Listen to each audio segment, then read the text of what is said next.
No, it's okay. Um, but it got me a job.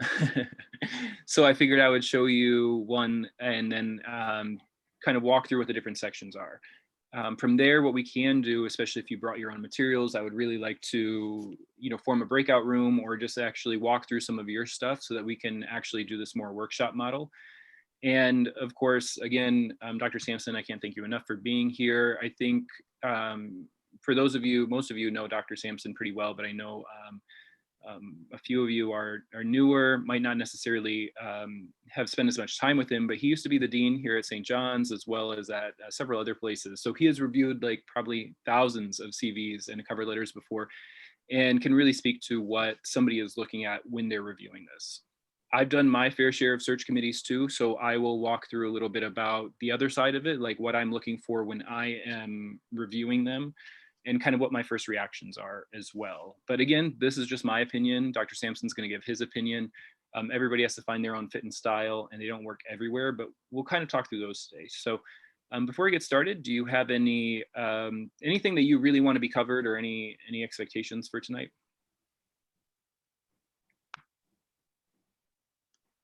Joe, I don't have any expectations, but I do have a question. So when I looked at your CV last week, I was completely overwhelmed because of all the publications that you have. And I understand that I am just starting out, but I'm wondering if I haven't done any publications. So should I still give a CV? Is that the professional standard if I don't have publications? Yes, absolutely. And I'll talk through that tonight. So what I will do is I want you to see where I was when I actually graduated. So I'm going to kind of walk through that. What I should have done was pulled up one of my old CVs, but I had difficulty finding one. When I first turned in a CV to one of my professors to look at it and review, I think it was Taffy Raphael.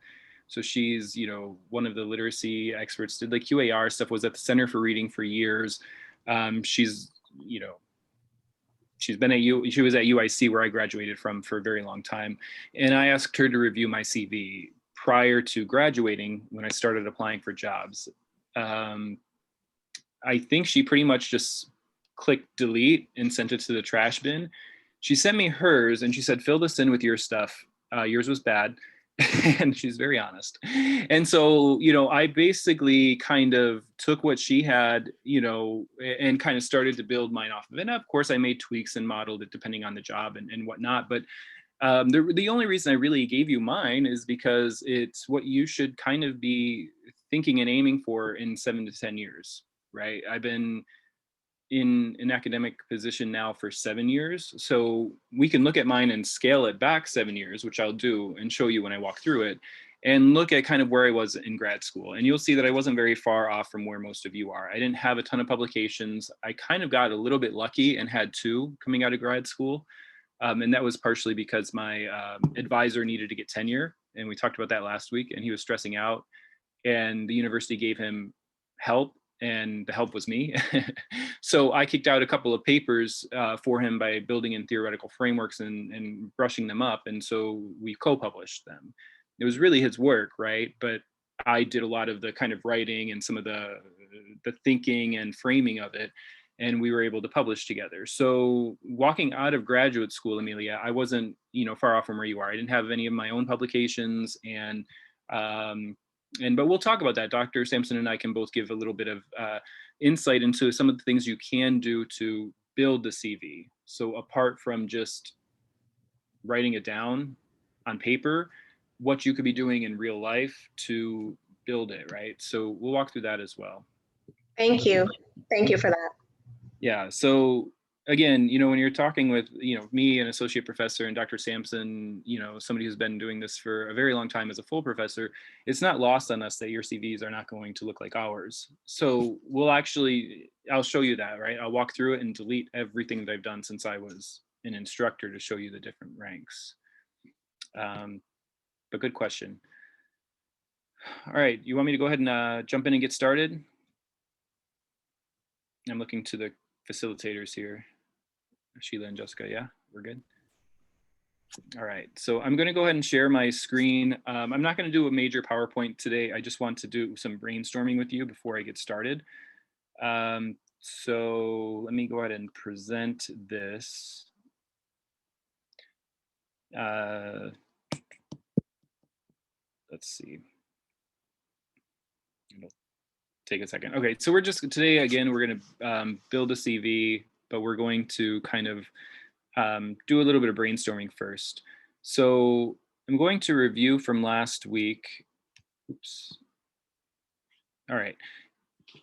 This should be activated. So if you could go to Poll Everywhere, you can just type that in, Google it. I don't think they have I don't have the text set up here, but if you go to pollev.com, Joseph Ruman with Nay 303. What I would like you to do is, I think it should have a longer response there, but just what we talked about last week, throw out some ideas. So what were some things that we covered? What types of jobs are there that are out there? What types of jobs are you interested in? Just type in any word, phrase that comes to mind.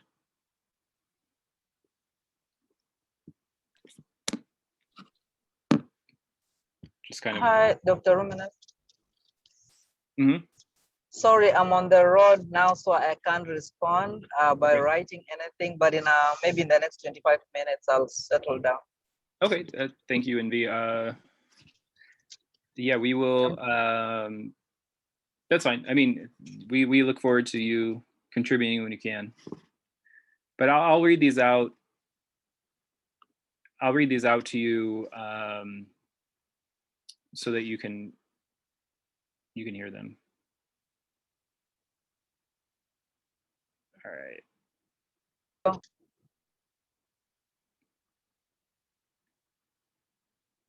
Has anybody been able to respond yet? Not yet. Okay. Do I have to like push? Oh, it should be activated now.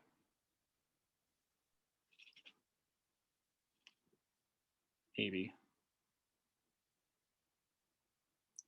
If not, we're just going to do this verbally. Okay, there we go. We got it. All right. Seeing some things pop up. For those of you that can't see the screen, we have different types of positions, tenure track. Yeah, we talked a little bit about that. Adjuncting, what does tenure look like? Kind of what are the different faculty ideas here? Colleges. Full-time positions. I'm assuming those were all kind of together. The one thing from this is that it kind of throws all the words out separately. If you put periods in between them, it'll put it as a phrase. But yeah, higher ed. Okay, colleges. Okay, I think those are the words. Tenure track is coming up quite a bit. Assistant professor. I'm seeing that. All right, salary. We didn't talk too much about salary, but we can definitely talk. We did actually, yeah, Dr. Sampson did mention quite a bit about salary and then all the like side gigs, right? All the ways that we really make the money. That was helpful for me too. All right, I'll just give it another second just for people to get their responses in here. Coaching, leadership, good. Moving to associate professor, what that looks like. Yes, and when I've done this once before with this type of facilitation, and tenure always pops up so big. It seems to be the thing that's looming over us for better or for worse. Earlier this week, I was in a meeting with tenure track faculty in the School of Education with our interim dean. And that was the big question we all had was tenure. What is it? How do we get it? What do you need? It was funny because I had just talked with Dr. Sampson just before that in the meeting with you all, and it's been resonating with me. All right, good. So now what I would like you to do is respond to this one. Rank the most important tasks in your academic job. All right, so go ahead and take a second to just rank these. Envy for you and for those of you who can't necessarily see this, I guess the possible options that I have are student recruitment and retention, research, writing, presentation, obtaining grant funding, teaching, service to the community or university, kind of being a big name in the field, and then professional experience. So just kind of go ahead and rank those according to what is important for your target academic job. And there's no right or wrong answer. Obviously, any institution is going to rank these things differently in terms of what they think is important. So I just want you to be thinking about what's important to you. What type of job would you want in academia? Do you want one that's heavily focused on the research? Do you want one that's focused more on teaching? Is service important to you? Where do you kind of see yourself?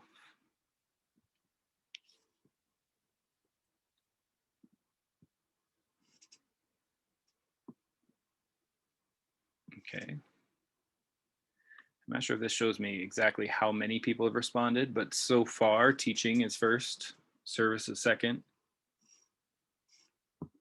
Okay, so a couple people have responded. Still teaching and service. Mm-hmm.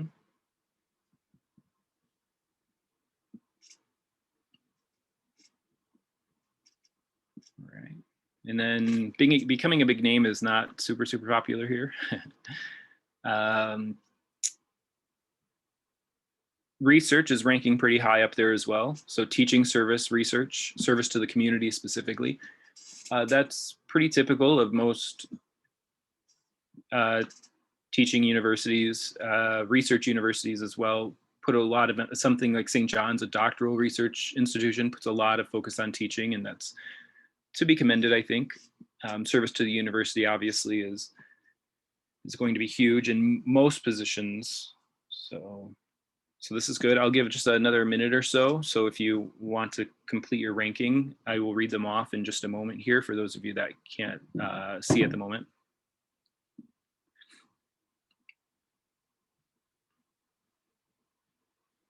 Okay, it looks like it settled down. So, oh, it just moved. Okay.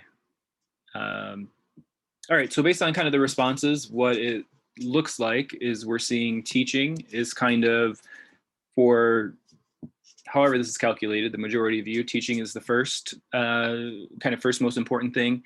And then we see community, service to the community, research writing and presentations and so on, service to the university, and that one flips back and forth. So it looks like those are the top four: teaching, research writing and presentation, service, whether it's to the university or community. And then from there, professional experience, grant funding, student recruitment, and then becoming a big name. So this should be a little bit revealing to those of you who are watching this right now, is that in our kind of little community here, what we're really looking at and thinking of is ourselves as teachers. And that's not uncommon for those of us that are in schools of education, that are studying education. We tend to think of ourselves as teacher. In fact, for me, most of the time when I'm introducing myself and people ask like what I do, I usually tell them I'm a teacher. It's not until several more questions that I finally reveal maybe I'm a professor or I have a PhD and I do research. You know, teaching is something that's very close to my identity, and then research and writing is obviously something that's important to what we do. Service being the other one of the big three that we get evaluated on. All right, so what I would like you to do now, and this is just on your own, I'm going to give you just a minute and a half to 2 minutes to do a quick write. For you, what are the top 3 things you want to do in your academic dream job? So maybe let's just take a minute to write down the big 3 things that you want to do if you were to take an academic position. I'm going to put my stopwatch on.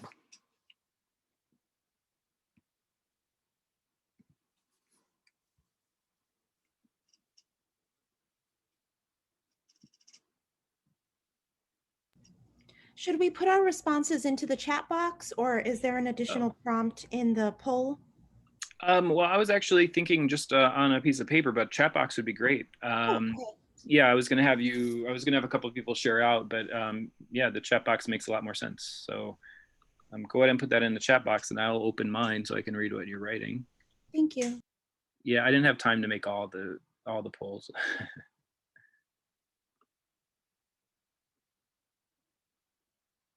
All right. Oh, I'm okay. Good. Some of you have been engaging there already. All right, good. teaching data science, teaching. Yeah, Bonan, it's good to see you. Good to see you here. Thanks for coming.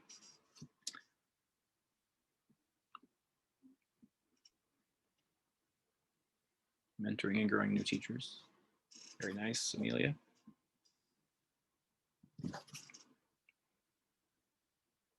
All right, so now that you're typing it in, I'll give it just a couple more minutes. Ooh, Sheila, yeah, become that chair. She's gonna take over.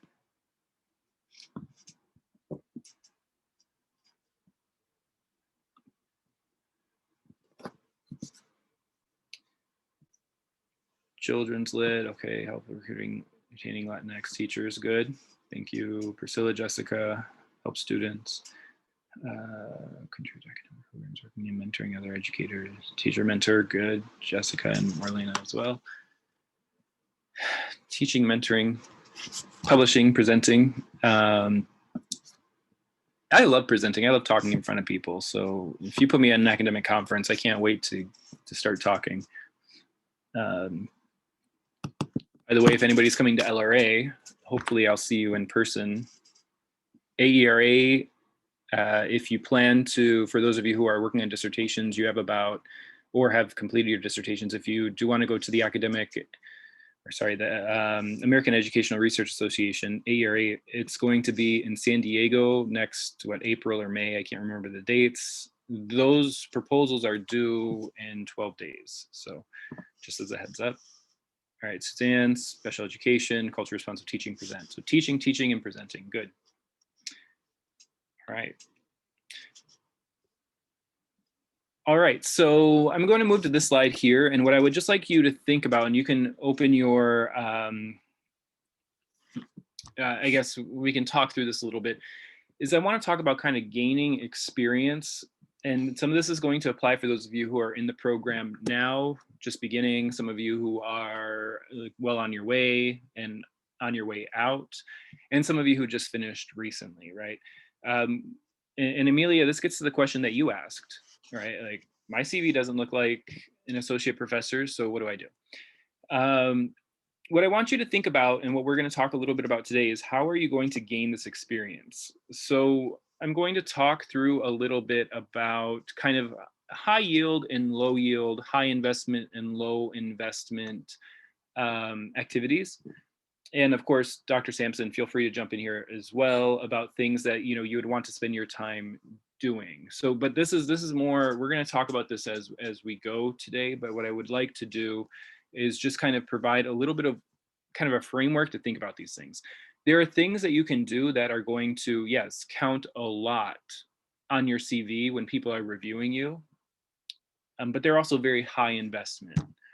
And there are things that you can do and you could spend time doing, and they're high investment, but they're not going to really get you that far. And you want to be able to weigh these things. Now, it's going to be different for each of you, and it would be different for me. How I invest my time as an associate professor, if I was to apply for another job as an associate professor, what I would spend my time doing has to look different. And it's going to look different from some of you who are maybe looking for that assistant professor position. Similarly, if Dr. Sampson decided he wanted to move on to become a full professor, or maybe some provost or something like that, it's going to look different how he would spend his time now, right? So he is actually going to be out on sabbatical this year coming up on a Fulbright. That is obviously something that is extremely high yield. It's also extremely high investment, right? It's a huge honor, but it takes a lot of time. It's going to take almost an entire academic year for him to do his entire Fulbright scholarship. So for those of us who are just starting, obviously we're not going to be able to land, a huge Fulbright, at least not one of the types of Fulbright that he has. We might get like a dissertation, Fulbright, or something like that. So this is just a way to kind of start thinking about some of the activities that we're going to talk about today. So feel free to ask questions about these different things. Something that for you, what I would recommend that you would be thinking about right now, that's going to be, if you're currently looking for jobs, you're going, okay, Dr. Sampson wrote something in here. Yes. All right, good. Focus on presentations and publishing and things to write about. And that's, that's really good advice. And that's something that I would like definitely for me agree with, is that these are things that are high yield. Engaging in research and presenting at conferences are going to be some of these high yield activities.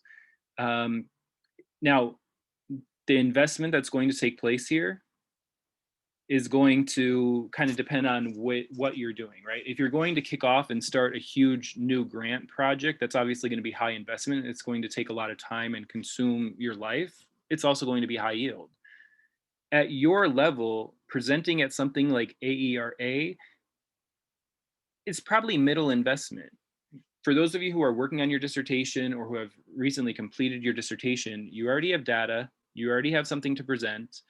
Putting a presentation together, applying to AERA in a 2,000 word proposal is something that isn't going to take months of your time to do.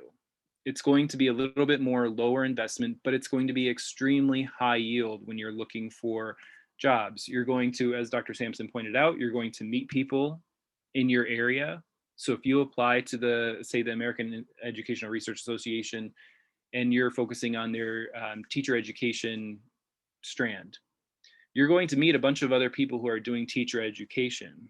You're going to get to meet some of the people that you're actually citing. You're going to get to meet some of the people that are actually hiring, right? So something like applying for um, research conferences is going to be very high yield. It's not going to be super high investment. Now, if you wanted to start a whole new research project, again, very high yield, it's going to be much higher investment. So that's how we're thinking about this today. On the lower yield side, as Dr. Sampson pointed out, the research is going to weigh a little bit higher, and that's probably going to be true even at teaching institutions. Having some experience doing presentations and doing research is going to matter to teaching institutions as well. Something that's, perhaps lower yield, but still probably worthwhile might be volunteering at some of these conferences. People will see when they look at your CV that you're interested in service, and they're going to note that in their mind.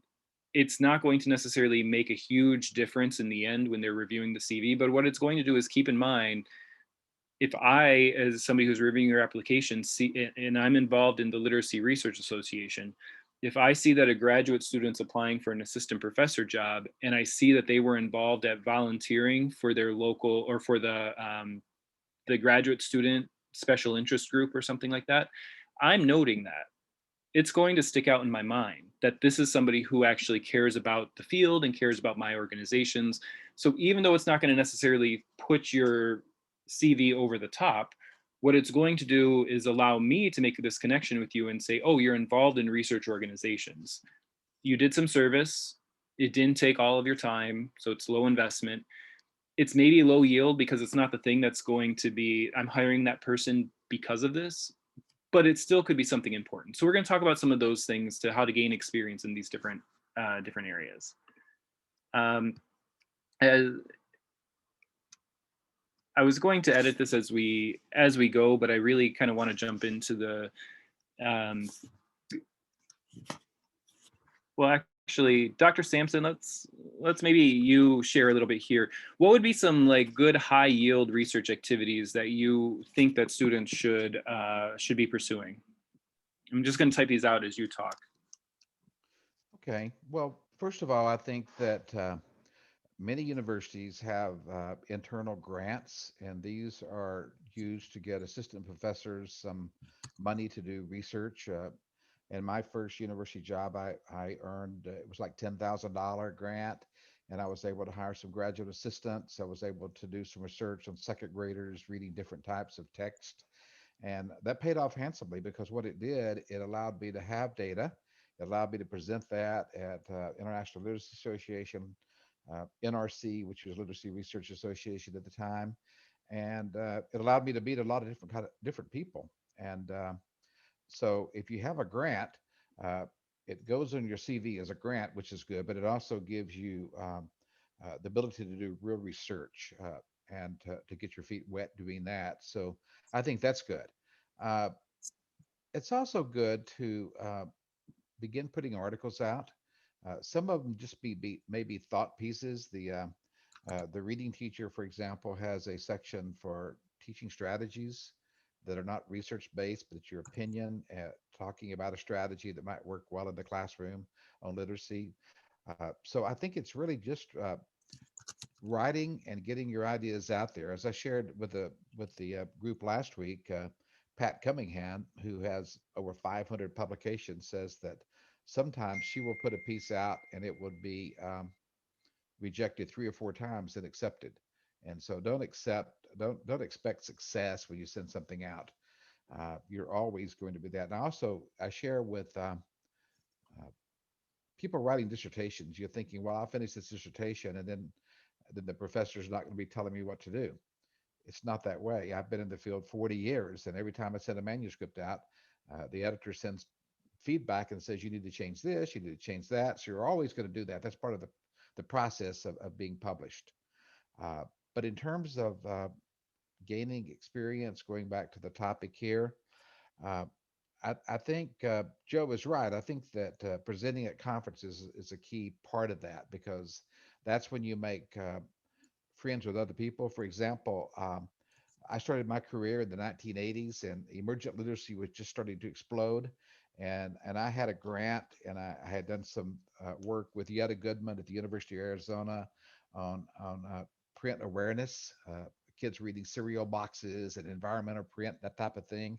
So I took that to the next level and did more research, and I was able to be on symposium with the leading people of the world, Bill Till and literacy, Elizabeth Soulsby, all the big names from the 80s. And so we actually, uh, I actually edited a book called The Pursuit of Literacy. And in that book, I had Don Holdaway, Elizabeth Soulsby, Ken Goodman, all these big names in reading that had been with me at this presentation. I was able to publish a book with that. And so that's how it starts. One step leads to another, and before you know it, you're connected with the leading people in the field, and you're writing with them, and that will go throughout your career. For example, uh, I started working with P. David Pearson back in 1982 or so, and we still do things. And another guy in that area was Tim Brzezinski. We did a lot of work together, and then of course Tim later on in his career became famous for fluency, something he didn't do until he'd been doing 20 or 30 years. And so you never know where you're going to go in your career. As for me, uh, something I started doing to gain experience was to do more professional development. And so, with a number of my colleagues, we created a professional development company called the International Institute of Literacy Learning. And we put on seminars around the country called Pathways to Literacy. And we did over 100 of these in every city from Boston to LA to San Diego to San Antonio, Texas. And that also got us out working with classroom teachers. And so that is my next point. Don't forget that the reason we are here, in my opinion, is to help students to become more literate. And I think that to do that, we have to really raise the level of teaching and teaching practices. And so you can't just be in the ivory tower writing about it. You need to go into schools and doing research in the schools with classroom teachers as your colleague and your co-conspirator, if you will. Mhm. So those are a few ideas about how I gain experience on research and publication early in my career, and it's something that continues to this day. Yeah, thank you for that, Dr. Simpson. Yeah, I think this is a really important point. Like, we want to remember what we are doing, and I'm going to stop sharing just for a moment because I want to make sure that, you know, we're all looking at each other. And one of the things I think is important here, and this is something that Taffy Raphael told me really early on, and I keep referring to her just because she was like, you know, one of those people that Michael probably knew and ran into, like, you know, a couple dozen times, just a few just a few times. You know, Bill Thiel was another one of my profs, right? He was my first master's advisor, right? So like, these are all people who know each other. And Dr. Sampson is like the living icon here at St. John's because he ran into all of these people that were foundational to the field of reading. Oh, And Joe, let me break in because that actually is a connection what you said. So Bill Till and I did work on emergent literacy. Elizabeth Salisbury and Bill were doing a lot of work, and so we started doing work. And then I had an opportunity with one of my professors, Roach Van Allen, to create curriculum materials. And so back in the 70s, Roach Van Allen had written a program called Language Experiences in Reading, LEAR. And he created classroom kits for kindergarten that were used throughout the country, sold millions of copies. And so after I finished at the University of Arizona and was in Texas, he asked me to work with him on a new edition of that. And so I immediately reached out to Bill Till. So Van Allen, Bill Till, and I wrote this program called Experiences with Literacy. And we worked with kindergarten teachers, and we made thematic units, and it became a very major program in kindergartens throughout the U.S. in the 1990s. But that's a connection to Bill Till for creating curriculum. Mhm. And so it's not just the research that you do, but there are other things that as you make contact and become friends with some of these people in literacy, you're going to have other opportunities to collaborate. Mhm. And going back to our discussion last week, you don't make a lot of money as an assistant professor, but eventually, if you publish materials like textbooks or curriculum materials, you have a great opportunity. Mhm. And even today, someone wrote and wanted to use one of my poems I wrote in our book, the Bill Martin Big Book of Poetry, in a test. And it kind of took me back because I said, do I really want my poem used in a test? But they said, we'll give you $1,000. And I said, okay. And I took it. I sold it. I just signed off. So, and then I looked at the fine print and said, you will not see this because it's under lock and key. You will never see how we use your test. And so I'm not sure what how I'm not sure what questions are going to ask on the test about what I wrote, but probably I wouldn't agree with the answer. But that's beside the point. Yeah. Anyway, I want to interrupt about Bill Till because Bill and I have been working together. Of course, Bill recently passed away, but we worked together for many years, not on just emergent literacy and the book Pursuit of Literacy, but many other ways. And so, as you make colleagues, you'll encounter them in many different ways throughout the spectrum of career. I had the advantage, though. I got a PhD at 28, and so I was able to use it for many years. And so therefore, a lot of the people I started working with have now retired, and I'm still working. Mhm. But Yeah, it's funny because I think I got my PhD at 28 too, which is interesting now to hear somebody like Dr. Sampson talk about his experiences because these are like literally all of my professors, right? And so one day you're going to be talking about, your faculty, and you're going to be talking about your experiences, and you're going to be talking with like all these people who are so and so's professors, and it's hard. I get it. Like at your place right now, it's hard to envision yourself in that trajectory, right? Just getting started out. How do I break in? How do I do that? But that's why we're here to help you, and it can be done. I was literally a nobody from a farm and ended up it's studying under people like Bill Thiel and Taffy Raphael and Tim Shanahan and all these people that had like big names, right? And every now and then I run into somebody like Dr. Sampson who's like, oh yeah, I know these people, and I could probably tell you stories about them, right?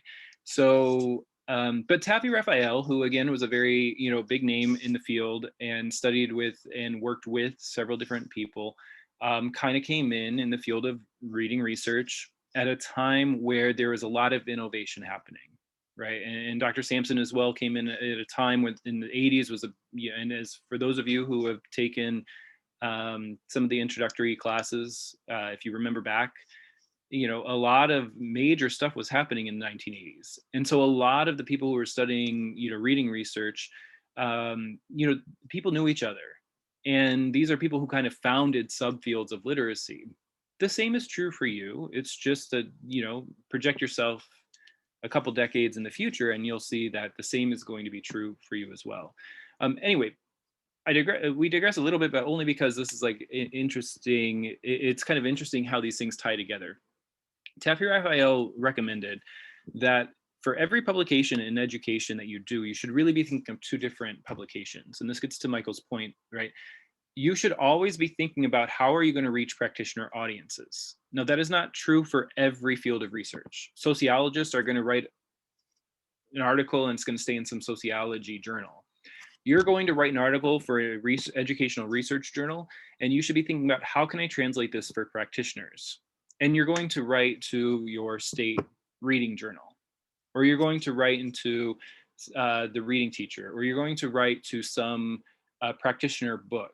So everything that you're working on right now, right, as a researcher in your dissertation, you should be thinking about, I'm going to turn this into at least 2 different papers.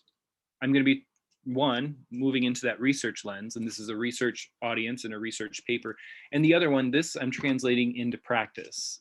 We never want to forget that we're actually trying to engage with practitioners. And I think that's an important point here. If you reach out to your state reading conference, so the way that things are organized is there's an International Literacy Association, right? And they have the main ILA group. Under there, you have all of like the state reading association. So New York State has a reading association. They probably have a TESOL association. You know, they have a bunch of other associations that are at the state level. Oftentimes, the state level has a journal, and that journal is usually going to be much more selective in terms of what they're putting out as research, because they're going to be focused on their context. So when I've published in the Illinois Reading Journal, the Reading Council Journal, you know, it was something that was definitely of interest to the state of Illinois, and it was something that was able to be given to the hands of Illinois reading teachers. Now think about that. Something that I wrote with some colleagues ends up in the hands of hundreds, if not thousands, probably thousands, right? If not 10,000s of reading teachers in Illinois. And they're going to read those journals, and they're going to go to those conferences. So just because we talk and you see a lot, we talk a lot about, and you see a lot of these kind of big, you know, big name things, the American Research Association, Reading Research Quarterly, so on and so forth. Don't forget that the kind of bread and butter of what we do as educators is going to be at the local level. It's going to be at your state reading association. It's going to be at your New York City Reading Association. New York's a big enough district that they, or a big enough area that they probably have their own local councils that you want to be involved in. Get involved in those. Translate your research into stuff that's able to meet the needs of actual practitioners. Each of those things, in addition to it actually helping teachers and being good for the world, it's going to build a line on your CV. And walking into an academic position as an assistant professor, they aren't for the most part necessarily looking at, okay, did you publish in RRQ or did you publish in your state reading journal? They will care about that when you move up for tenure review. But when you're reaching out and you're moving into an assistant professor role, they want to know that you're active and that you hold promise for these things. So I would encourage you to definitely look out at some of those, you know, more local journals. They're usually much easier to get published in because they're more narrow, they're more kind of narrow focused, and the editors are much more in tune with their readership. So if you reach out to the editor of a state reading journal, chances are you're going to be able to get a response fairly quickly, and it's somebody that's like, oh, this is an interesting topic. Write that paper, send it to me, and I'll send it out to reviewers. And you're going to get reviewed by people that are much more local. So again, yeah, Dr. Sampson, I think this is a great point. Don't forget practitioners and practitioner focused stuff. Translate your research into workshop models. Translate your research into you know, if you can get a professional development where you're going into a school district and talking about your research, and you can reach hundreds of teachers by doing that, like, that's a win. It's a win for education. It's also a win for you, because you can not only translate that on your CV as scholarship, you can write that into your CV as teaching experience or expertise, and you can write it into your CV even as service. Right? So if you find yourself kind of lacking in one area or another, by doing something like a professional development with teachers, you're able to write that in either as, my research has led me to do professional development with teachers, or my research has allowed me to become an expert teacher and I teach teachers. That counts as teaching experience. Or my research has allowed me to provide teachers with opportunities, right? You could put that down in your in the section on your CV that's you do in service if you need to. Anyway, So within research and within some of those high yield activities, obviously presenting and publishing are going to be kind of the main thing that you're going to be looking for, but don't forget these practitioner oriented spaces, because especially moving into an assistant professor position, those matter. There's no school that's going to discount the fact that you presented in your state level reading association. Again, that might matter differently at tenure, but moving into an assistant position, they're going to look at that as this is somebody who holds promise, and that's kind of a key thing. All right, before we go on to some of the actual CV things, do you have other questions about kind of what might be some of these high yield activities you could be working on right now? I could talk about teaching and service as well, but you know, I don't want to just lecture or stress anybody out. Oh, let me add one thing. I am pleased that everyone ranked teaching number one, but I've been a dean at 3 different universities, and ranging from research institutions to teaching institutions. And while we give lip service to teaching, everyone's going to be a good teacher in colleges of education. It's expected. And so it really comes down to promotion and tenure. It's your publications. And so don't be fooled by, I'm going to be a great teacher and they'll keep me, because you're going to have to be a great teacher and a decent researcher to be maintained or promoted to associate professor and tenured. And so the old term publish or perish is true. You really have to publish or you'll perish. And you want to have a job beyond 5 years in higher education. And I'm just being honest. I'm not trying to scare you, but as a professor, honestly, you can do your teaching part probably in 20 of your 40 hours a week. So be sure not to just have free time, but to use the other time to be reading the journals, going to conferences, and doing your own research and writing, because that's the way you're going to wind up with a dozen publications by the time you hit the vote for your tenure. And so, once again, I'm pleased you put teaching. I think teaching is so important because we're here to train teachers, maybe at the undergraduate level, and researchers like you at the PhD level, but you cannot negate your focus on making research your number one priority as a professor, assistant professor. Yeah, so and that is a good point that I think, you know, I would like to just, you know, respond to briefly as well, is that, you know, pretty much anything that counts as teaching is going to help get your foot in the door. Right? It's going to, you know, if you show any promise in teaching, that's going to get your foot in the door. Whether you adjunct 10 classes or 1 class, it's not going to matter. Whether you publish 1 article or 10 articles, that's going to matter at even getting your foot in the door. Now, when it gets up to tenure, that's a whole different, you know, that's a whole different there's a whole different thing. But you know, anything that you can show that shows that you have promise teaching, and Sheila and I talked about that last week. Even if you're teaching at a community college and you're applying for a research institution, the fact that you've been the instructor of record is huge in a college class. And if you're a teaching assistant, that's huge. Anything that shows that you have promise for teaching is going to help get your foot in the door. But it doesn't matter whether you've taught for 4 years or whether you've taught for 2 years. Getting into most institutions, they're going to see the publication list, and that's going to be a little bit bigger. Sheila, did you want to say something?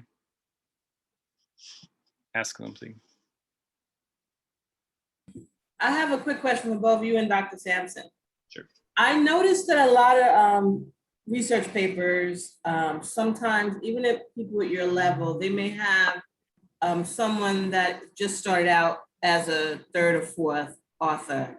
How do we get to co-collaborate or, you know, on such articles? Like, can I just email you and Dr. Sampson and say, look, to have your names before my name would be, of course, I'm not even there yet. I'm just throwing it out there. Let's say Dr. Doyle, let's say she wanted to co-collaborate with you or Dr. Sampson, and she had an idea. What does it take for someone to be able to do that? Because I've read some articles in some of our classes that, and as the authors are being listed, it also says graduate student on there. You know, so how do someone do that? I mean, clearly, if I could name drop, I'm going to name drop. You know, Dr. Sampson. Oh, that's a buddy of mine from, you know. But of course, I'm joking. But how do I get there? Or how do Dr. Doyle get there? Or Dr. Robinson? How do they tag along? I don't want to say that sounds so crazy, right? Tag along. But you guys are awesome, and you have all that experience. And to say that even we even know you is, you know, in my mind, wonderful. Well, thank you very much. But for me, I don't just tag along with people. I write with people when they're involved in my research. And so some of the research where I have published with graduate students, I've actually had them doing research with me, kind of an apprentice mode. So it's actually functional. When I was at University of South Florida, I remember I had one outstanding master's student who was writing her thesis, and I became very involved with helping her with that. And so we wound up presenting it at the American Literacy Association conference, and we published a paper together. So for me, it's function, but I'll let Dr. Joe share with you his perspectives on that or his experience.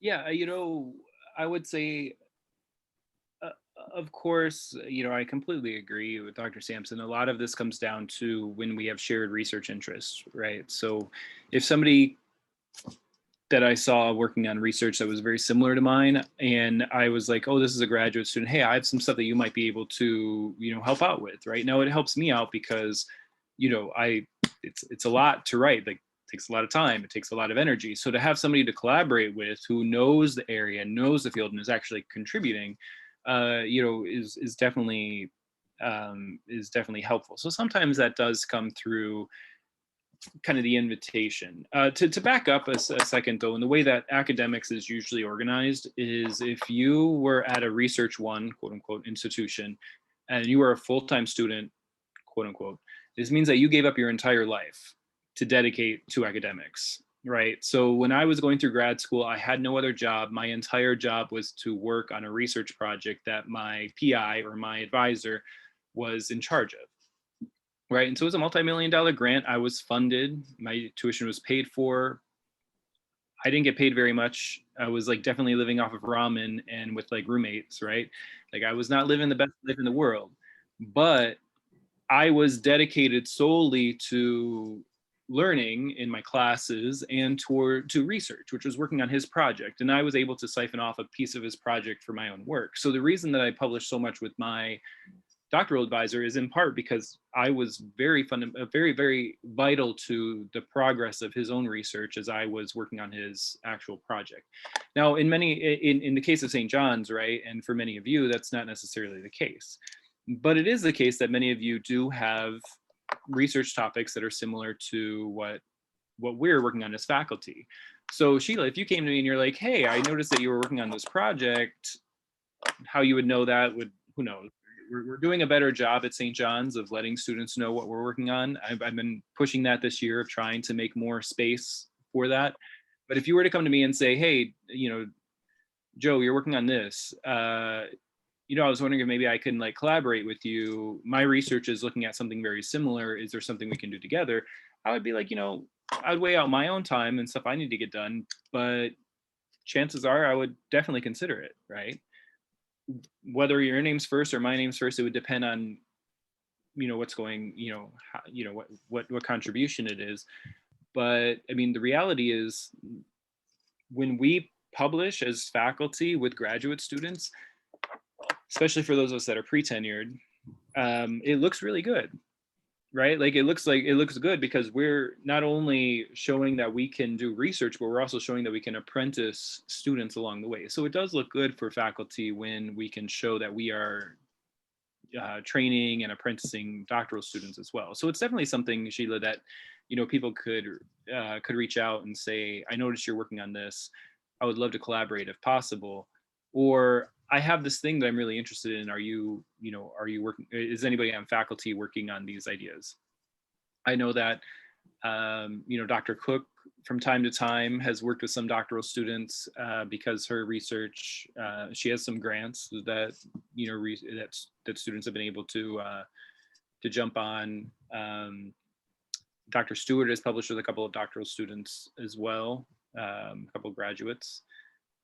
Who else? I was thinking about snatching up Dr. Brett and Dr. Steinberg because their research, they have a past that is relevant to what I'm interested in. Yeah, so there's like definitely ways to, to approach that and to ask. Now, not everybody who asks are we going to be able to say yes, we can write a paper. It's a lot of work, right? So as Dr. Sampson said, a lot of times this happens kind of in the process as we're doing our own research. We realize other people are kind of running in the same direction, and we're able to kind of take them under our wing to move along. Other times it does take a little bit of like knocking on doors and saying, hey, this is a really interesting topic. Dr. Blake has written with and worked with graduate students in the past. I'm not sure about Shirley, but Brett has. It goes along with what you were saying, what Dr. Sampson was saying in reference to going and meeting people at conferences and just getting that connection and social connection as well. Yeah. So, and again, everything's going to be way off. And yes, Amelia, I agree. It would be great. And sometimes, and we do, like, it's not like we don't, but it's also one of those things that are like, if you figure faculty are also, we're writing and working on stuff like all the time, right? So like we're constantly trying, and it's, while we are trying to be inclusive and reach out and say, okay, we have students that are interested in this topic, it's not always possible to, once you get into a certain place, you're so niche and so narrow that sometimes it's not really possible to just bring somebody up on board. It becomes very difficult to do it ethically, right? Because you can't just you don't just want to be in the position where you're just adding people for the sake of adding them. You really want to, as Dr. Sampson said, work with people who share those same interests and work really closely. So, we definitely try. Like, I would say that most of the faculty at St. John's are definitely open to it. It's a matter of, also recognizing faculty resources are limited, and we're sprinting and running and trying to, take care of our jobs as well and have a life, right? There's sometimes this thing called a life that we try to have on the side. But yes, to your point, Amelia, yeah, it would be great, and we do try. And at St. John's, even in the past year and a half, just before when I came on, the paper was published after I was hired. Dr. Ortlieb, Dr. Stewart published with Dr. Anderson, and 1 or 2 grad students, 2 or 3 grad students had a publication come out. So it's there. But yes, this is a big way to kind of get connected in the field. Invi, did you want to ask a question? Yes, Dr. Joe, I want to ask that what kind of jobs have you done in the when you are a doctoral fellow in the projects, so that you can make the publication with your mentor or the faculty? Yeah, I'm sorry, my computer cut out. Can you repeat that? Everything went blank for a second. I want to know that what kind of jobs have you done in the projects that you work with the faculty? Right. Good question. Okay, so my dream, and this is something that would take a lot of infrastructure to facilitate, and maybe Dr. Sampson can make this happen one day after sabbatical, would be that in a program, students are given like actual research credit, right? So every year they get a half of a credit of research or a credit of research to kind of help facilitate some research line. So a dream of mine would be that Dr. Stewart has her own kind of research lab, and there are students who are contributing to her ongoing research. And they are actually getting some type of college credit for doing that. That means they're learning how to fill out the Institutional Review Board documents. They're filling out grant forms. They're learning how to do grants. They are learning how to recruit participants. They're learning how to draft consent forms. They're learning how to write up papers, apply to conferences, present at conferences, all of these things. So in my experience, when I was a doctoral student and my life was dedicated to doctoral studies, I was working on a grant as a graduate assistant. And I was also doing teaching on the side, but my main goal was to facilitate the research of my doctoral advisor. And he had a multi-million-dollar grant to train teachers in using funds of knowledge, as well as using discourse analysis to facilitate multilingual education. So it was built on like culturally responsive pedagogies, but more so the funds of knowledge literature. So in order to do this, he hired graduate students to facilitate in classroom, in class, basically research, where we were working with the teachers to do research and then helping them to design curriculum. So in doing that, I was learning how to facilitate my own research studies. I was pretty much solely responsible for filling out the Institutional Review Board documents, which St. John's is really easy compared to what the University of Illinois at Chicago was at the time. We had like 30 pages of papers to fill out. That was just the application. That didn't include all of our protocols. So you would turn in 100 pages, right? I had to go out to schools. I had to recruit students. So that was kind of the job that I started on when I was in graduate school.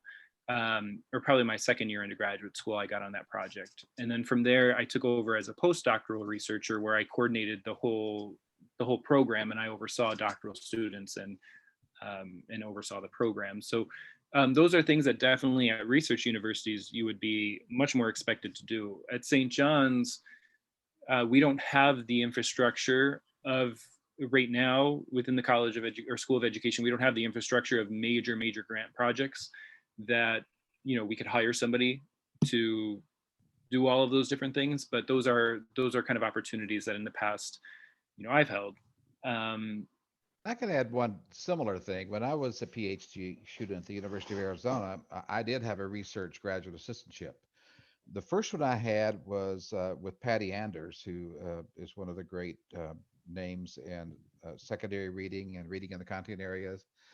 And Patty had a grant, and she hired me to go throughout the state of Arizona to do research at high schools.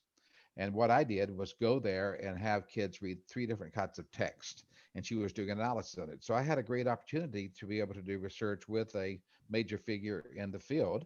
And then the next year, Yetta Goodman had a $500,000 grant from the U.S. Department of Education, and I was able to work on that grant in terms of looking at environmental print with preschoolers. And so unfortunately, we don't have that infrastructure, as Dr. Joe was saying, at St. John's. But you have the ability to do that at your own place, and you go out and do those things. Going back to that earlier grant I told you, which was my very first grant, I was able to hire graduate assistants throughout the Texas A&M system at the branch campus I was near Dallas, and I was able to hire 3 different graduate assistants, and they were to help me. They were able to do the teaching session and gather the data, and I did publish those things. And so I think we probably had 5 or 6 publications that came out of that. And there's something else too that happens in your profession, and that is that one thing leads to another. It can leapfrog. Joe, if we have time in this session, I could share a piece of work that I'm working on today that really goes back to that original thing. So if we get to that point in time, it's a manuscript that I'm playing with now, and I might get your feedback on it.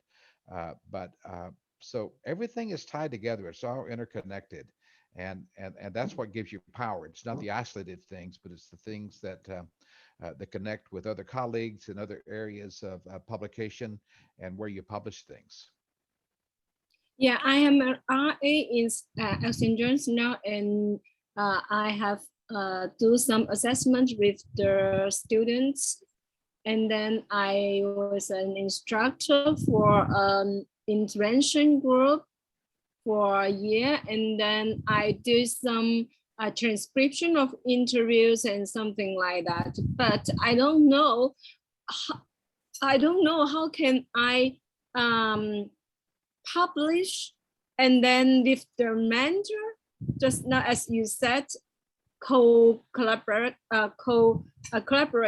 publication. Mhm. Yeah, good question. One of the recommendations that I would have for that is if you are working on a project and doing some some of those lower level research tasks, some of the technical skills, right? Transcribing and getting to do things, is always be looking at that as a researcher. Always be generating your own forms of inquiry. For example, if I've had doctoral students who in the past who have been looking at my research, right, and have said, "Oh, this is really interesting. I noticed this happening in your research. Have you ever thought about this?" I said, "That's a really good question." And they proposed working on a paper about it. And I said, "Well, it sounds interesting. I don't really have time to dedicate my energy to going off in a different direction right now, but let me see what you kind of come up with." It doesn't work for every PI or every instructor, but for me, I've had students that I've presented with because they found something in my data that I didn't necessarily see by myself, right? And it wasn't exactly my area, but they were able to contribute to it and kind of take it a slightly different direction that we presented together. I don't think we ever published it, but we definitely did present it. And I did that in grad school too. I had a couple of colleagues who looked at my data and said, "Your data is really good. This is something that we could write about." And I said, "Look, I don't have time. I don't have time to think about this other topic. But why don't you write something up and come up with a really good research question, a really good framework that shows it, and then let's talk about it," right? So a lot of the thing that matters for you as junior researchers is that when you're going to propose something to faculty, "Can I work with you on something?" It's more than just, "Hey, do you mind if I work with you on this?" Chances are we're going to be like, "You know what, I just have so much to do. I can't. I'm moving to Ukraine," right? Like that. It's not. It's not something that we can just jump on and do it. But if you come to us with a really good, solid idea that shows us that you've thought about it, you have some ideas around it, you've taken the time to kind of put something together, put a précis together, yeah, it's doable, right? So you could definitely approach your particular situation in a way that already shows that you're moving in the direction. And so if you're reading through those things and you realize, hey, there's something else here that you might want to consider looking at, that might be a way to kind of get in. Okay, thank you. That's it. Mhm. So I need to write down something and then find our topic and then set my questions and framework, right? That's the story of academia. I mean, that's what we're always doing, right? So it's never too early to start writing a précis, writing a proposal, writing that's what it's always going to take, right? And that brings us to an interesting point, and that the collaboration isn't just between colleagues at the university or between a professor and their students, but also with professors at other places. And so let me share with you a couple of collaborations. When I was at the University of Arizona, Richard Allen, of course, was the father of the language experience approach. And he had a book called Language Experiences in Reading. And so after I left as his student and went to Texas A&M Commerce, he wrote me and said, "I need to do a new edition of this book, but I really don't have time. And you know all the U.S. research, you know everyone, and so maybe you could be the co-author of it." And so sometimes your opportunity might come with one of us after you're at another job and you proved yourself. And that's what happened to me. I went to another job. He thought of me and he handed over the textbook to me. And so we wrote the second edition of that. We changed it to Pathways to Literacy, which is a term I coined before it became very popular. And so that book went through 3 editions. And by the time we got to the 3rd edition, I was doing the same thing, but I reached out to Tim Brzezinski at Kent State University and I asked Tim to be the co-author. And I asked him to do a couple of sections that we hadn't had. I asked him to do a section on fluency, of course, but also on basal readers, which we had purposely left out of our textbook. But in this type of collaboration, generally one person does the writing and the other two people, in our case, would review that and make suggestions. But certainly one person was the senior writer. It's not like all three of you are writing it together. So that's one type of collaboration. When it comes to children's books, my work with Bill Martin Jr., we did it at the same time equally. We would brainstorm books and phrases and sentences, and we would spend 2 or 3 hours brainstorming, putting something down, and then I would type it up the next day. We'd look at it. So there are many different types of collaborations. But my point here is that even though you may not work with one of your professors now when you're working on your PhD, when you become an assistant professor somewhere, there's going to be other opportunities to reach back and work with some of us. So that's one point. And the second point was the Tim Rosinski idea, and that is you might reach out to a colleague you know from other work and ask him or her to help you. Going back to Bill Till, when we were writing Experiences for Literacy, Till was at the University of Texas San Antonio at that time when we did this work. And so he got 5 kindergarten teachers in San Antonio to write units. I had 5 kindergarten teachers in Dallas write units. And then we all looked at them, and each of those eventually became a thematic unit. And the thematic units had art and poetry and music and drama and children's books all put in there. So there are different ways that you collaborate, and it's not as simple as you may think it is. Well, thank you for that. So we're going to transition a little bit to look at a CV, and we're just going to use mine as a Excuse base. Just, go ahead. Sorry, somebody have a question. Yeah, I had a quick question.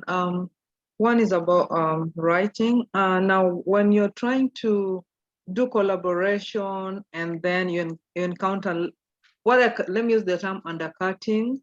How do you deal with that? Where you're either co-authoring or I'm working on this. It's my piece, and is it okay for a professor to be a second author or a third author, or if you work with them, they must always come as first authors? Because I encountered a situation in my graduate school where I had 2 term papers. We were working with a professor, and she brought on someone else to assist. And when we were going to publish, I knew because they were my term papers, it was going to be my work. But after the work was published, when you go in, you're looking at the work, and you just realize your name doesn't appear anywhere as a co-author. I was instead somewhere within the chapter they say you assisted the professor. So when tried to communicate, but she said, oh, there's little she can do, and she didn't know they were going to do that, and so on. So how do you handle that? Because and then the second one, let me just do all of them. The second one is normally get job notifications from the International Literature Association. And I just got somewhere, they were looking for like literacy lecturers, assistant lecturers, and so on. And then they put there in brackets, no experience needed. It's like in South Carolina, North Carolina.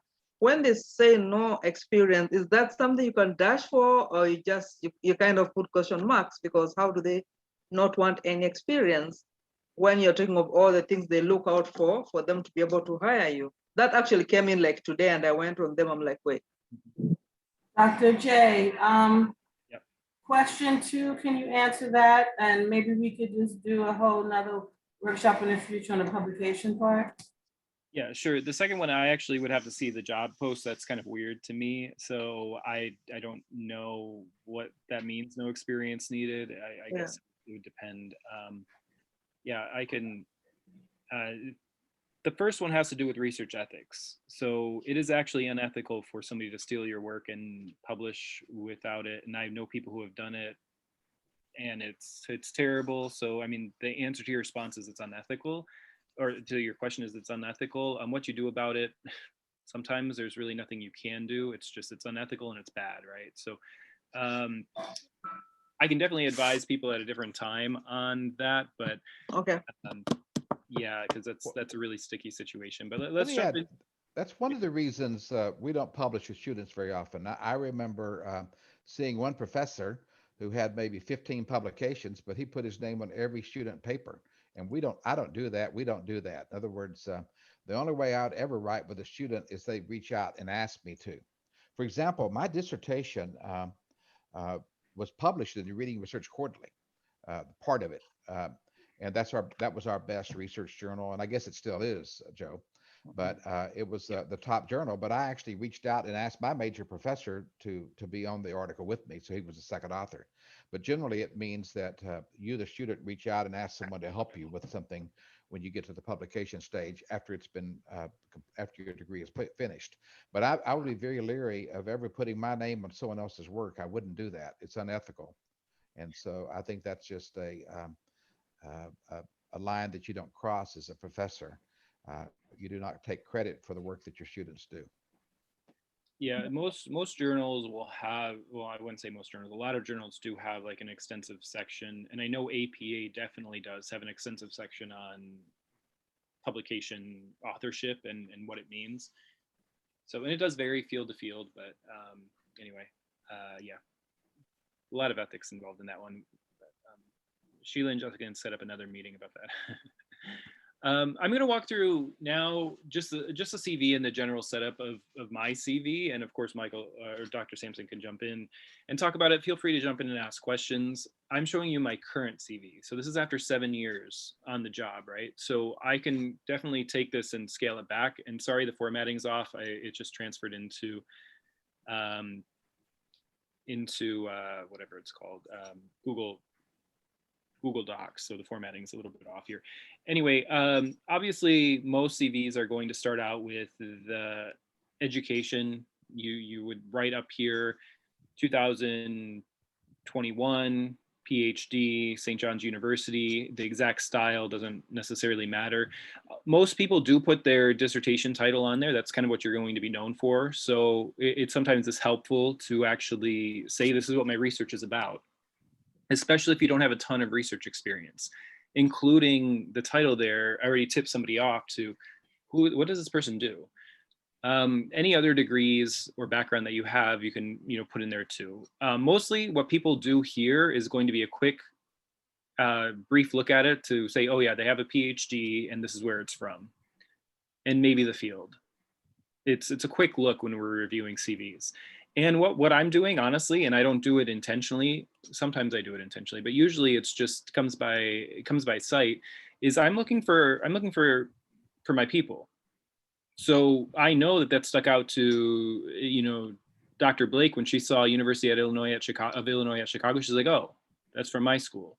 It sticks out, right? So you never know when you're going to find somebody who maybe got their bachelor's degree at St. John's and they're going to see PhD at St. John's and they're going to say, oh, I didn't realize St. John's had a PhD in literacy. That's interesting, but it's going to stick up in their mind, right?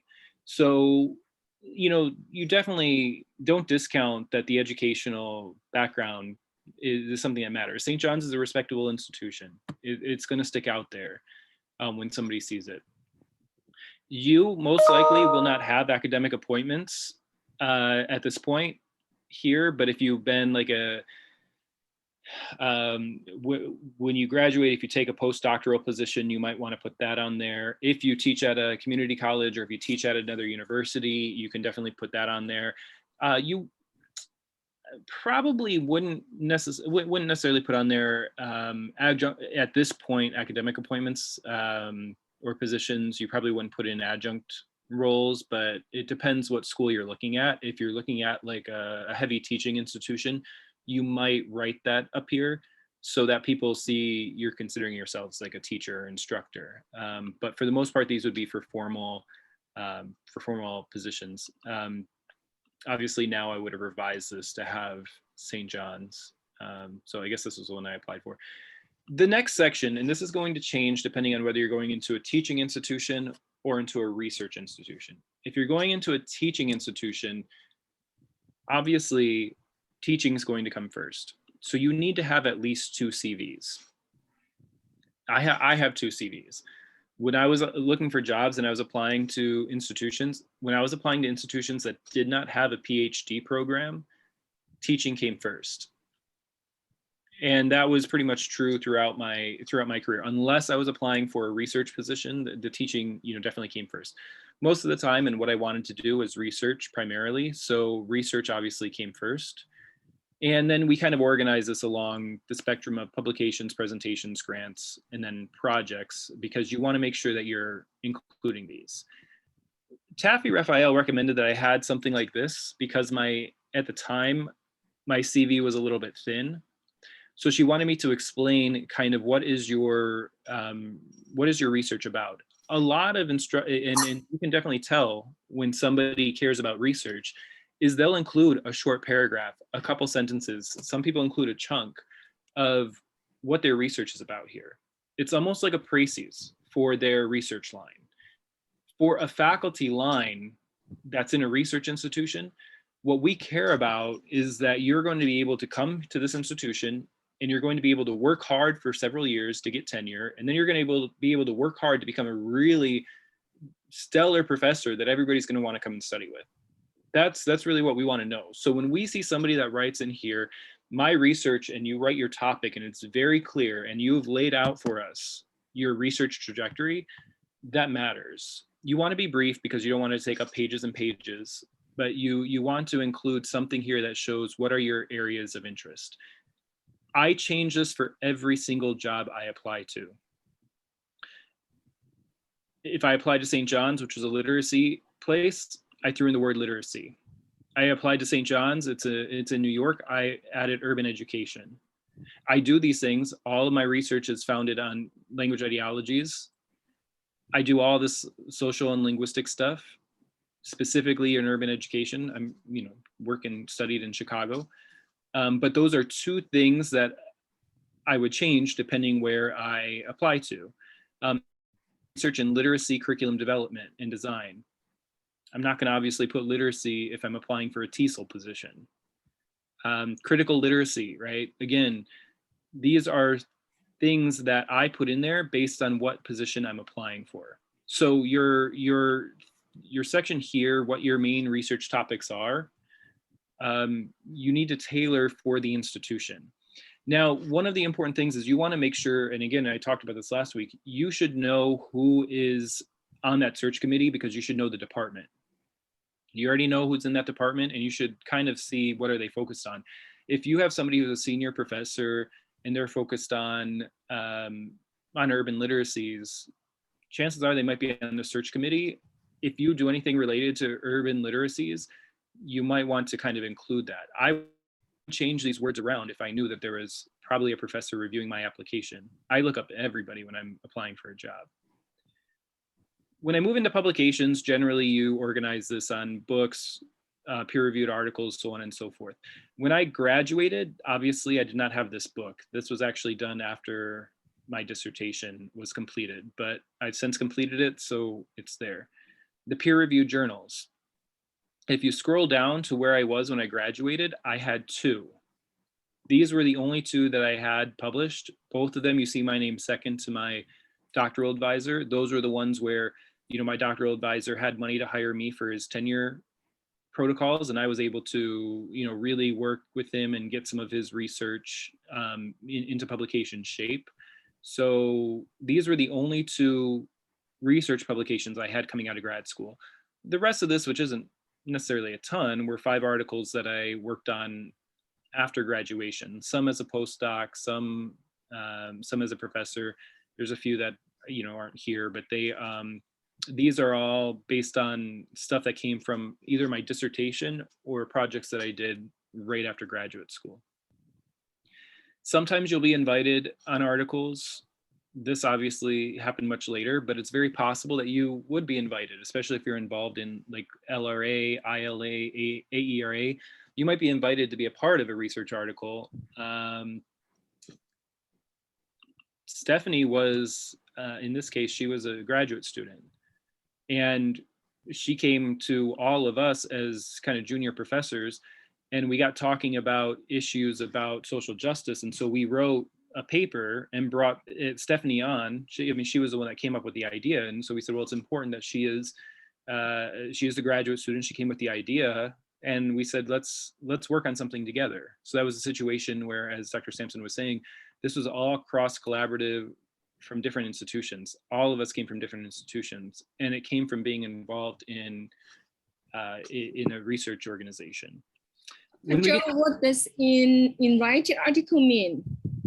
Invited article would mean, usually it does go under like some type of editorial review process.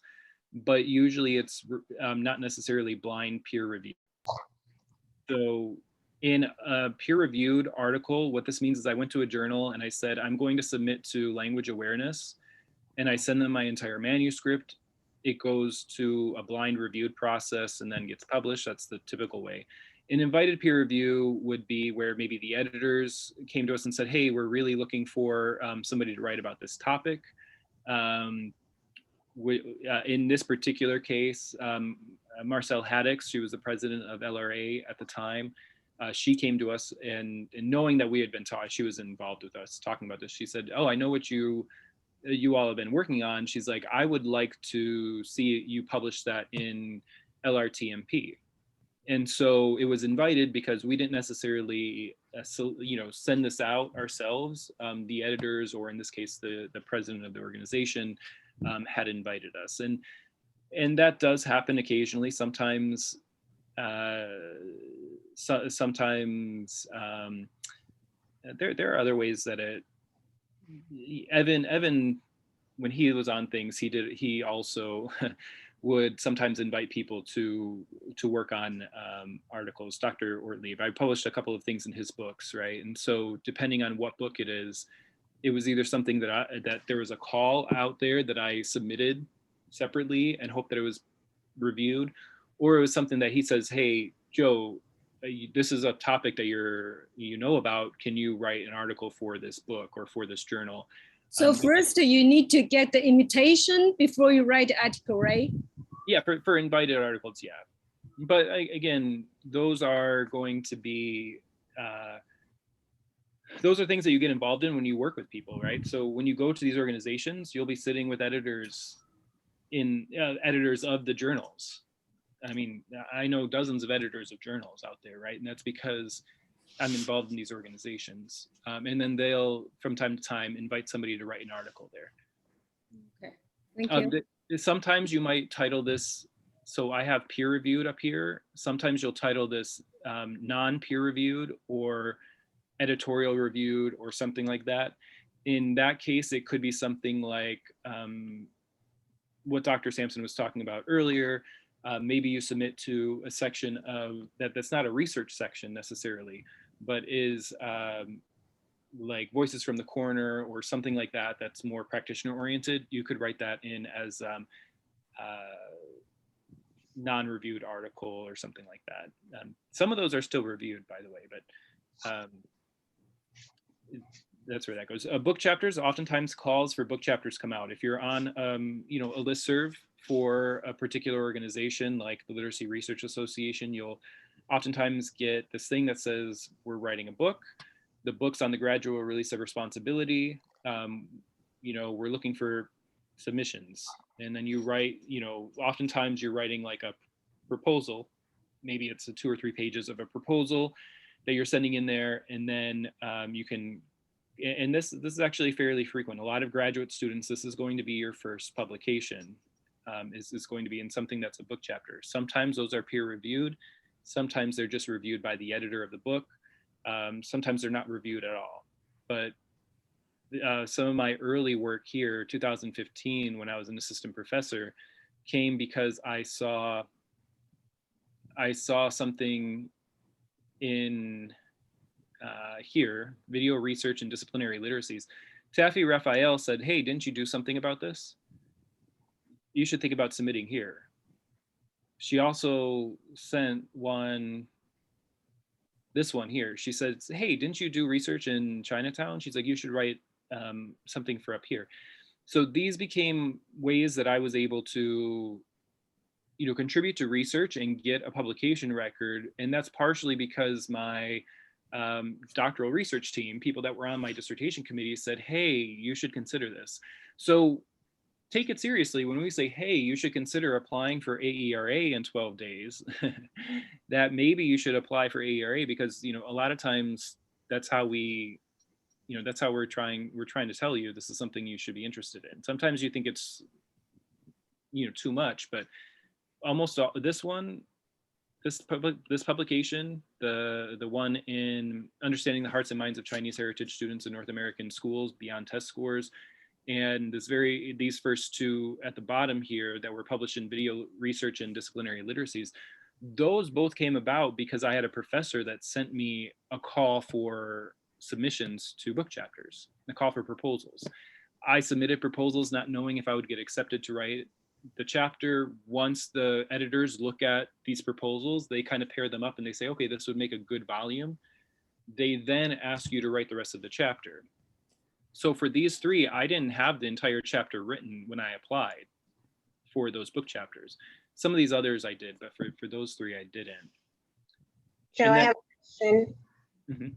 Sorry, I didn't mean to interrupt you. Go ahead and finish. Oh, I was just going to say, and then what happened was I knew Mary McVie pretty well, and of course Evan, and I ran into P. David Pearson a few times, and not as much as Dr. Sampson has. But what happened was when they saw that I published in this one, they were like, "Hey, Joe, I remember you did something with preschoolers. Do you think you could write something up here too?" Right? And so they came back and asked me to work on another book chapter for a different one, right? And it's all based on my research. It's all stuff I did in my postdoctoral position. Sorry, go ahead. How do we get on listservs for these various organizations? Yeah, so a lot of times automatically by becoming a member. So if you become a member of the Literacy Research Association, they will pretty much put you on the membership listserv. There's also more narrow listservs that once you get involved, you might get on the listserv for, say, the culture and ethnicity subgroup, or Dr. Sampson, for example, is involved in the Catholic education at AERA, right? So if you go to AERA and you're interested in Catholic education and you go into, you get involved in their special interest group, they're going to collect your emails and send out interesting things. And chances are you're going to run into somebody that's going to say, I'm doing a special issue. Anybody doing research on this topic? I'm doing a book. Anybody interested in this topic? Okay, thank you. But it's by becoming involved in those organizations and then, getting involved. So then, some other publications that I worked on were, these were encyclopedia articles. Sometimes you'll see calls like that come out. Those are lower yield things. They're low yield, but they're still aligned on the CV. So that's low yield. There's also book reviews. Again, not as high yield, but they don't take as much time. If you go to Teacher College Record, I think you can you could probably email their book editor, their book review editor, if you're interested in doing book reviews. But the Teacher College Record has a place with a lot of people who publish reviews just out of grad school. So if you need that, you could just Google Teacher College Record book review. And then, because I just published one in here fairly recently, and then I realized that there were these people that literally just graduated in May had published. So I know they were working on it when they were grad students. And so, you can come here, you can volunteer to review. And what they generally would do is that if your CV, you would send in your CV. If your CV fits, then, they might send you some books to review. And again, it's not going to be a super high yield activity, but it's going to get you a line on your CV. Plus it's good experience. You're reading a book in the field. You're actually doing a critical review. It's like 1,100 words. So you're practicing writing and you get something published that you can put on your CV, right? So that would be another place that another thing that you could do. All right, so those are publications. Now, again, remember, by the time I graduated grad school, out of these publications, I only had 2 of these, right? I had Rosfar and Rumenap, and I had 2 of them. So it's not like I was that far off from where you are. That was in the exact same place. I only had kind of some minor publications where I was a second author to my advisor. Slowly after that is when I started to build my CV. So even though it looks overwhelming, you have to remember that 7 years goes by really fast. And I had to do a whole bunch of publishing in order to get to where I am. And that's not even close to what Dr. Sampson's been talking about with his 25 articles. So, you have to be able to recognize that where you're at is not going to be automatically, 10 publications. The next thing that you would generally include would be, I should not have put this many manuscripts under publication, but it's whatever. Research presentations. In general, we look at these, you can, if you do a whole bunch of local presentations, you would probably put like national, international, and then put local afterwards. In my case, almost all of my professional stuff was done with national and international. I only did a couple of local conferences that would be like Chicago based. But if you did something like a presentation at St. John's University, you might put that as local, or for your for New York area reading journal or something like that, that might be local. You can look down here and again see that I'm presenting at the same places over and over again. LRA, LRA, LRA, AERA. If you go earlier in my career where I was at kind of where you're at, so let's look at the beginning, right? Going up to 12, and I graduated in 13. So, you know, NCTE, I did do one in Thailand, AERA, AERA again, AAAL. You'll notice that I did a whole bunch more. At the time, I was trying to figure out where do I fit in. And that's what I would recommend for you. Try different organizations, something that's interested. If you want to go to something that's in like children's literature, maybe ILA is going to be the place that you try out. Do a couple of presentations at ILA, see if that works for you. Maybe it's not going to be what really, really works and where you really feel at home. If you go to the beginning of where I was at, and I did a lot at the American Association of Applied Linguistics. I presented there probably 2 or 3 times. I realized AAAL is just not for me. It's just not the group of people that I really find like as my academic home. AERA and LRA is my academic home. As you go up here to the more recent ones, almost everything is going to be LRA or AERA. Maybe here and there I'll present at somewhere else like the Allerton English, something that's specific and like really interesting to my work. But for the most part, you start to narrow in, and as you get to the conferences that you become a part of. I'm heavily involved at LRA. I do a whole bunch of stuff there, but that's because I spent time presenting and really finding out if this is kind of the place for me. So when I was in grad school, I definitely had presented at AAAL only because it was in Chicago. I didn't have money to travel. The university gave us a little bit, but they sure didn't give me money to travel to a whole bunch of different places. They gave me $250 to travel to Montreal, and the rest I had to fund. So eventually it just became cost prohibitive for me to do some of these. But as you can see, I didn't have more than 10 presentations by the time I graduated. That's what you would expect at, you know, kind of assistant professors would be, that we have kind of sent out stuff and tried to get into different conferences, and slowly you start to figure out the ones that you go to. There's also presented or invited presentations. These are things that maybe I got invited to do guest lecturing. If you look down kind of here, I was invited to talk about sociolinguistic implications of you know, language dialect at my old institution. I presented to a consortium at the University of Illinois, at UIC. I was invited to give a talk by a friend of mine, right? So this was just a friend who had just graduated at the same time pretty much that I graduated. She invited me to come and give a little bit of a talk to her college. And I put it on my CV under invited presentations. Before I got my job at Judson University, that was my first academic position, they had invited me to deliver a research colloquium address on building solidarity and changing practices. They invited me to it, so I put this down as an invited presentation. I still, for me, put all of this under research because I wanted people to know when they're looking at my CV that I'm involved in doing research presentations. So all of these are things that I intentionally place under research, and I'm going to count it as research. You know, and those are definitely things that you would want to do. So like, you know, Marlena and Adele, like if we invited you and said, hey, can you give a presentation on how to write a dissertation?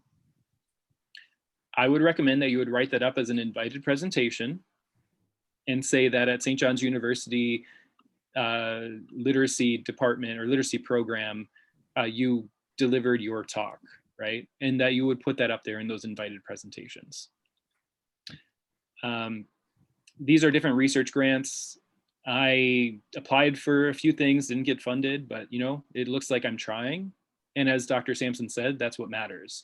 My institution did not have internal grants, so I didn't have anything to really put on there. But in grad school, I had $1,600 over the years given to me for going to conferences. So there was like $200 from the Graduate Association or something like that. I put it down there as grants. Same thing for the Spencer grant. I applied, I didn't get it, but I put it down there that I worked hard and I was trying to get grants. So that when somebody looks at my CV, they know I'm trying. Obviously, So if I Dr. Joe, do you mean that even you don't get the fund, so you need to put everything you have tried on your resume? you can. So, and different people are going to disagree on this a little bit. In most fields, if you apply for a grant, say an NIH grant, or if you apply for a Department of Education grant, those are extensive processes. Those will take a major chunk of your time. So you write it on there as unfunded because it's basically like you wrote an entire publication. Unfortunately, it just didn't get published. Now you want to make sure, you know, I take this off depending where I'm applying to, because I don't want everybody to know that they were unfunded, but for certain, I want them to know, you know what, I'm actively seeking grants. And usually I put this in when there's a position that says you're expected to seek grant funding or promise to show grant funding. And you'll see that if you look at the job posts, they will say that. They actually will say, you know, you're expected to actively pursue grant funding or whatever, or have a, you know, record of looking for grants. So I put it on there so that they know I'm trying. I didn't get these, but I'm trying. Again, some institutions I take it off because I don't want them to necessarily see that they were unfunded, but yeah, it depends, it can count. So you would need grant writing experience for that, right? I mean, I didn't have any, I had to learn that on my own, right? Like that's how we all do it. It's you kind of just have Dr. Joe, I'm sorry, because I'm from China, so I don't know much about American culture about grants, but I am wondering that if you put too many which didn't fund on your resume, and somebody will think that, oh, this person, he or she has so many trying, but so many trials, but he or she didn't get the funds. So is he or she capable of doing research, right? Yeah, so yeah, I mean, and as I said, you have to weigh that out for each job individually. Yeah, so, because in China, I think if you put something unfunded on your resume, yeah, maybe you put it 10 times, but you didn't get funds, and people will think that, oh, this person is incapable, as his or her abilities will is limited or something like that, I think. So it depends, again, like it depends on every position, and that's why I said it's important to make sure you know where you're applying to and how you craft the CV. So obviously I wouldn't put 10 different times that I tried and didn't get it, right?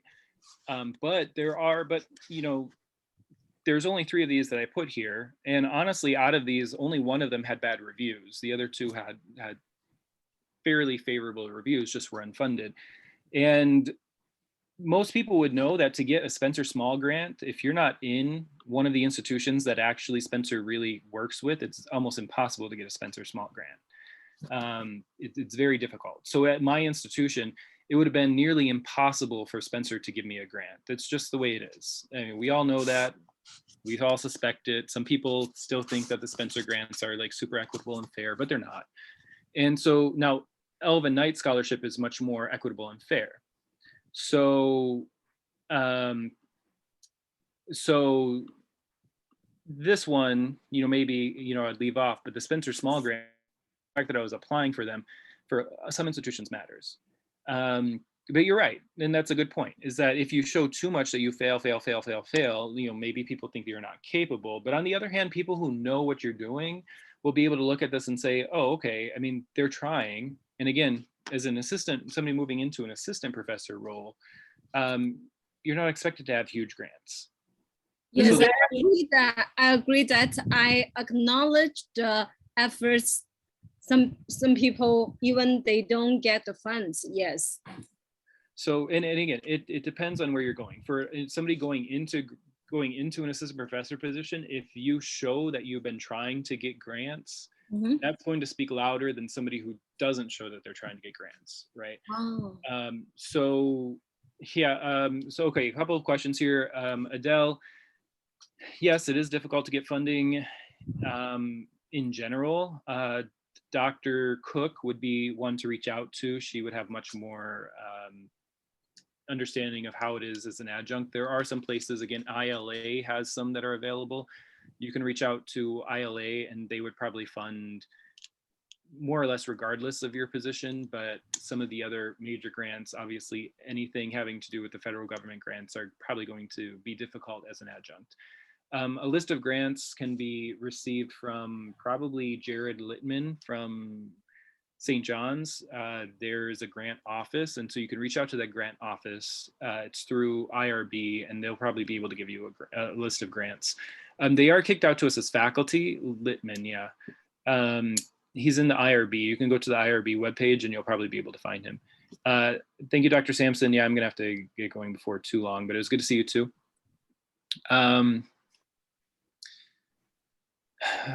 Dr. J, you talked about service, right? For example, how would Jessica list the workshop thing? How would she put that on her resume? Yeah, good question. Thank you. All right, so thanks for saving me there, Sheila. You should have been doing this along the way. Okay, so let's skip down. You get the idea here, though. List everything you possibly can do as a research in whatever way you can. And again, yes, obviously failing at grants isn't the best thing in the world, but it's better than not trying. In most cases, moving into assistant professor position. Research projects are maybe not going to be as important here. Let me skip down to service. So in service, you want to remember there's going to be 3 different types of service. You have service to the profession, service to the university, and service to the community, generally. I would recommend that you split things up in this way, but you can keep it all as one thing. Anybody who sees service there knows that you're looking for an academic job because they love service. In the profession, you're going to write everything that has to do with reviewing manuscripts, all that stuff. You can be doing that now as a graduate student or as a recent graduate. You get involved in something like your state level reading journals, you'll probably be asked to be a reviewer. If you get involved in LRA, you can apply to become a reviewer. ILA will definitely let you become a reviewer. And that's how you start to build the CV line to show you do all of this service. Now, you don't want to do too much because you want to have like a life, but I review at several different journals because of that. That's an easy way to kind of list things. Serving the university, here is where you would put down everything you do, especially in your institutional roles. What I would recommend is somewhere like this. Sheila or Jessica would write, 2021, and write down in there well, there's 2 places, Sheila, actually, that you could do this. One is to put it down here in service and say, organized or facilitated summer workshop seminar for doctoral program, right? And if you want to, however you want to write that or explain that, you could, right? In your cover letter, you would explain and expand on that, right? You would be able to say, this is what this involved, but here under service, you could write that here. The other place that you could put this instead of under service would be somewhere like under something like teaching and advising. Even though it's not a formal teaching position, you could write that up as kind of like facilitating a summer workshop series. And that would be kind of under professional development. So rather than university teaching experience, you would put something here that would be like professional development. I think I put this, I put it somewhere on here as instructional expertise. Yeah, here's mine, right? So under you could put professional development expertise. I just labeled it instructional expertise to show that everything that I did when I did a workshop with people, like Dr. Sampson was saying earlier, I wrote that down. If I did anything professional development, I wrote that down. So I would say either you would put something like organizing a summer workshop seminar series, you would either put that under service, or you would put that under professional development or instructional expertise. Does that help a little bit? Yeah. All right. 14 pages. Okay, but look, 14 pages, and a lot of this is like, look, my doctoral students, academic advising, all of these people who wrote dissertations, I get to put them on my CV, right? So the more people that I advise, the longer my CV gets. Now I let other people do the work for me. Yes. I'm lucky that I am reviewer of proposal, volunteer proposal reviewer, right? Yes. Can I put it in the CV? Yeah, so you would put that down here, generally under service to the profession. You would put down proposal reviewer and what organization you did. But I'm the volunteer. Yeah, the service is all volunteer. Oh, okay. So, yeah, so all of this is volunteered for, or they volunteered me, right? They came to me and asked for it. So you could even split this up, right? You can put under service and you can put proposal reviewing, and then put down like 2021 volunteer proposal reviewer for whatever organization. But all of this service here was stuff that I volunteered to do. So I've been doing proposal reviewing at LRA for free, volunteering, for several years. So yeah, you would put that generally under service, but if you want to organize it differently, you can put down, reviewing, you could put down other things that you might do in service. I just put it all under profession. And for those who have not done a review yet, what did that consist of? Just reading the proposal, the manuscript that you did? Yeah, so usually what reviewing would be is that when you go to submit to a conference, you send in your proposal, which is 1,500 words, and that goes to in the Literacy Research Association, the chairs of an area, and then they take that and they send that out to reviewers who have volunteered to review. And usually for a conference like LRA, we balance it. We pretty much say we will only let one graduate student review this paper, and we want 2 faculty members to review the paper. And so we organize those reviewers and we send out the paper to them, and then they click on a box. So they read through it. There's a box of questions that they have to ask, like rating scales, like how would you rate the methodology? How would you rate the lit review? Stuff like that. And then you write like a little quick comment that's usually a paragraph long discussing the merits of the paper. And then that's it, right? So yeah, good job. Yeah, Dr. Robinson, good. You'll be having one soon, and it'll be, AERA is going to be about 2,000 words for the proposal. And if you are accepted to do that and they assign you papers, you're going to get, you'll go into their system and you will get the papers that you're assigned, and you will look at it. And if anybody has questions, I would definitely be more than willing to talk about how to do the reviews. But you go through and you kind of rate that, and then you make a recommendation. Do we accept it? Do we not accept it? Then the chairs and all these people, make the ultimate decisions. But that's basically it. Does that make sense about that process? Yeah. And I have one more question, Dr. Cho. At the very beginning, your title is academic appointments. What does it mean? Why it doesn't academic experiences? So let me go to that part. So there's academic, some people would call this academic positions. As academics, it's just a more traditional term. It looks like your working experiences or something. Well, so appointments, like when I get a job, it's an appointment to that job, right? So I'm appointed to the position of, it's just more of an academic term for position. So we don't use this term a lot in real life, but you would use it in, say, like a judge is appointed to their position. Okay. So in many institutions, you will get your letter and it's going to be an offer letter, and it's going to say, we are offering you an appointment to, or you have a full appointment to assistant professor or whatever. So some people would just write this as academic positions. I use the more traditional word appointments just because that's how most of the schools that I worked in did. So like right now, I'm a faculty member appointed in literacy. Mhm. In another university, you might have a dual appointment. You might have an appointment in TESOL and an appointment in literacy.